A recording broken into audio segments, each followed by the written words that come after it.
নমস্কার বন্ধুরা, শিবানীজ রান্নাঘরে সবাইকে স্বাগত। আজ আমি নিয়ে এসেছি ভেন্ডির একটা ভীষণই টেস্টি রেসিপি।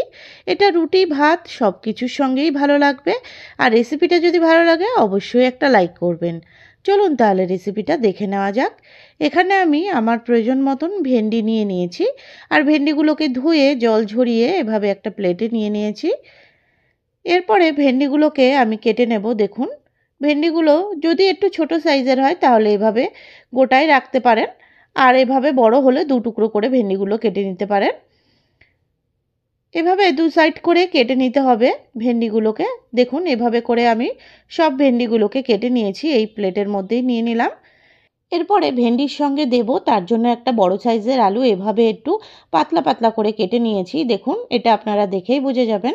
আলুটা একটা সাইডে রেখে দিয়ে গ্যাসের ওভেনে একটা কড়াই বসিয়ে দিলাম। কড়াইয়ের মধ্যে এখানে পরিমাণ মতন সর্ষের তেল দিয়ে দিচ্ছি। তেলটা গরম হয়ে গেছে, এবার কেটে ধুয়ে রাখা আলুগুলো দিয়ে দিলাম। আলুটাকে আমি আগে ভেজে নেব। দেখুন, এভাবে হাই ফ্লেমে আলুটাকে ভেজে নিচ্ছি। আর আলু ভাজার সময় এখানে আমি নুন আর হলুদ কিন্তু কিছুই দিইনি, শুধু আলুটাকে আমি ভেজে নিচ্ছি এভাবে হাই ফ্লেমে।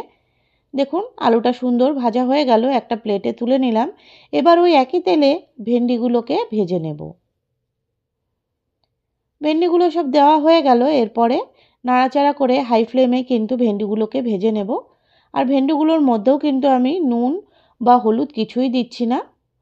এভাবে একবার ভেন্ডি ভেজেই দেখবেন বন্ধুরা, নুন আর হলুদ ছাড়া ভেন্ডি ভাজলে ভেন্ডির কালারটাও যেরকম সুন্দর থাকবে আর ভেন্ডির ন্যালচা ভাবটাও কিন্তু কম হবে। দেখুন, কথা বলতে বলতে ভেন্ডিগুলো সুন্দর ভাজা হয়ে গেল। এবার একটা প্লেটে আমি ভেন্ডিগুলোকে নামিয়ে নিচ্ছি। এবার ওই একই তেলে ফোড়নের জন্য এখানে 1 টিস্পুন মতন কালো জিরে দিয়ে দিলাম।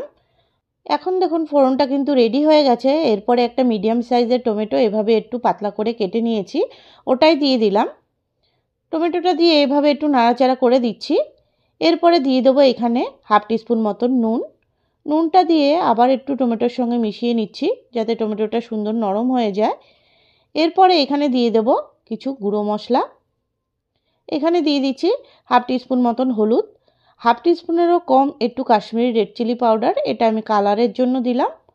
এরপরে টমেটোটার সঙ্গে সব মশলা মিশিয়ে নিলাম, তারপরে ভেজে রাখা আলুগুলো দিয়ে দিলাম। আলুগুলো দিয়ে আবার একটু নাড়াচাড়া করে দিচ্ছি।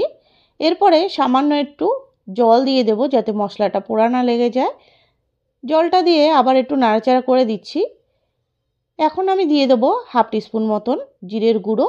জিরের গুঁড়োটা দিয়ে একটু নাড়াচাড়া করে মিশিয়ে সিম করে একদম মশলাটাকে একটু কষতে বসিয়ে দেবো। আর এই সাইডে একটা মশলা পেস্ট রেডি করব, তার জন্য চলে আসলাম। এইদিকে একটা বাটি নিয়ে নিলাম, বাটির মধ্যে 1 টেবিল চামচ মতন পোস্ত নিয়ে নিচ্ছি, 1/2 চামচ মতন নিয়ে নিচ্ছি কালো সর্ষে, আর 1/2 চামচ মতন নিয়ে নিচ্ছি হলুদ সর্ষে। তারপরে ঝালের জন্য দিয়ে দেবো 2টো কাঁচা লঙ্কা, ঝালটা আপনাদের পছন্দ মতন কম বেশি দিয়ে নেবেন।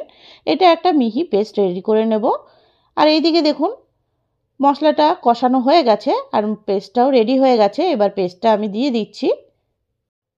সর্ষে পোস্তর পেস্টটা দিয়ে এভাবে নাড়াচাড়া করে আমি মিশিয়ে নিলাম একটু। তারপরে দেখুন একটু সামান্য জল দিয়ে আবার একটু কষিয়ে নিচ্ছি। আর এখানে দিয়ে দিচ্ছি কাঁচা পাকা কাঁচা লঙ্কা, আমি 2টো কাঁচা লঙ্কা এভাবে চিড়ে দিয়ে দিলাম।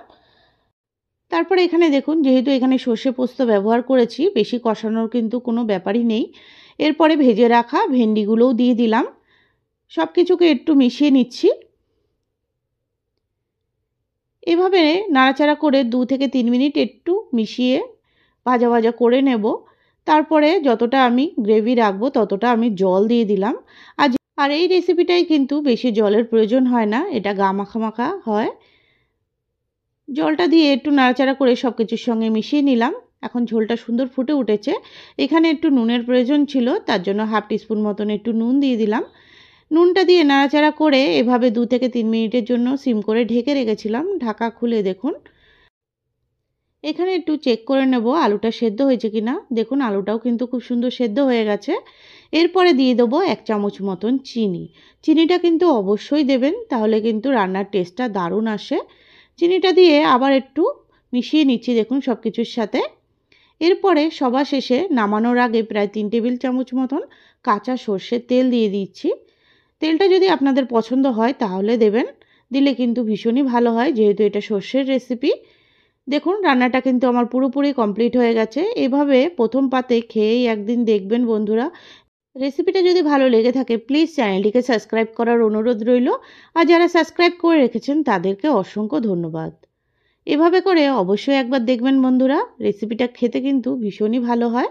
আজ তবে এটুকুই, আবার অন্য কোনো দিন অন্য কোনো রেসিপির সঙ্গে হাজির হব।